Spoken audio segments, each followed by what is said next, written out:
Mr. President, distinguished colleagues, my name is Ben Murray-Bruce, representing Bayelsa East. I've looked at the budget. It is no different from what has been presented to us in the last 4 years I have been in the Senate. I do not want to make any comments on the assumptions made because they are nothing but assumptions. I want to deal with issues that are very critical and important for Nigeria as we have become the headquarters for extreme poverty. Recurrent expenditure is 4 billion naira, 4 trillion naira. That is too high. If my colleagues can be quiet for a second, that would be nice. There are government agencies that were set up in 1960 that have no value in a modern economy. These agencies must be scrapped. These agencies do not provide any service to a country like Nigeria in the 21st century. They serve no purpose. They are in the budget. They consume resources meant for development. These agencies must be scrapped. You have 2 million civil servants consuming 45% of the recurrent expenditure of Nigeria. You cannot set up a company and 45% of the recurrent expenditure of salaries are spent for 2 million people. You have subsidy of 1.4 trillion naira, which is not in the budget. I don't understand how this will work. We acknowledge that 1.4 trillion naira is spent on subsidy, but it is not in the budget. I do not know what kind of voodoo accounting this is. But may I suggest and propose the following. Nigeria must deregulate immediately. You need to deregulate and save 1.4 trillion, which is not even in the budget, so that that money can be spent on infrastructural development.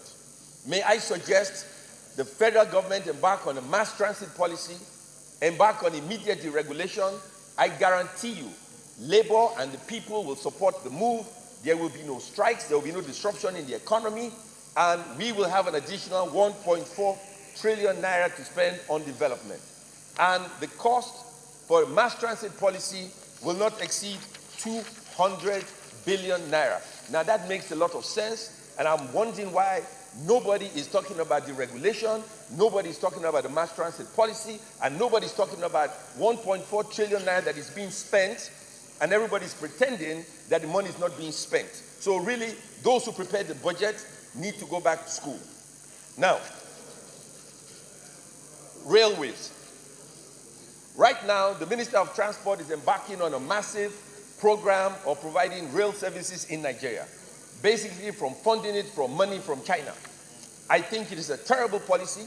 I think the entire project is overpriced, and I think the entire project should be scrapped. In place of it, we should go to Ajakuta Steel, get the tracks made there, and I guarantee you, if we contracted 10 companies to provide rail tracks in Nigeria, we will have each company with 6 kilometers of rail every year. I've spoken to the people at Ajakuta Steel. Using the deep sea port in Warri, we will have almost 1,000 kilometers of rail in Nigeria with Nigerian labor, employing almost 200,000 people, Nigerian steel, and in a short period of time, we will truly industrialize Nigeria. Mr. President, and I'm referring to President Muhammadu Buhari, it is important that when you choose your cabinet, you choose bright, intelligent people who can think outside the box. We have people like Senator Ashafa. He will be a great minister, smart, intelligent person, not the kind of people we have today who cannot think. If they were thinking, the budget will deal with issues like rail, where you can provide almost 1,000 kilometers of rail in the country with Nigerian labor, with Nigerian steel, with Nigerian services, providing jobs for Nigerians. That is what we expect from the Ministry of Budget and Planning and the Ministry of Finance. After all, we are Nigerians, we're not Chinese. We did not relocate to China. If I went to China, I couldn't get a job. So it makes no sense to bring all the Chinese people into Nigeria and make them make rail. We built rail in Nigeria 200 years ago. If we built rail 200 years ago by ourselves, why can't we build it today? I disagree with the whole policy. I disagree with Nigeria borrowing billions and billions from China. It makes no sense. Now let us deal with housing. The pension fund has $25 billion in the pension fund. We have a shortage of housing in Nigeria. I am proposing that we, from the private sector, build 500,000 houses in Nigeria every year. 500,000 houses in Nigeria, funded by the pension fund, guaranteed by the government. And the only loss you take is when you do not sell a house. It is a very simple process. The $25 billion in the pension fund is more than enough to fund rail, is more than enough to fund roads, and is certainly more than enough to provide housing.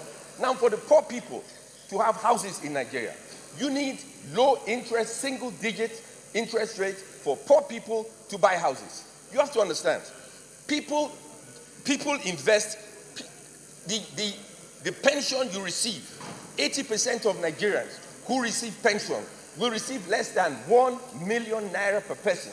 That is certainly not enough for anybody to survive. But if that individual has access to a house from the 500,000 houses that can be built. Senator Ben Bruce, round up. Yeah, time up. Akpabio is looking for you. Time up. Time up. It is important to have a mass housing policy.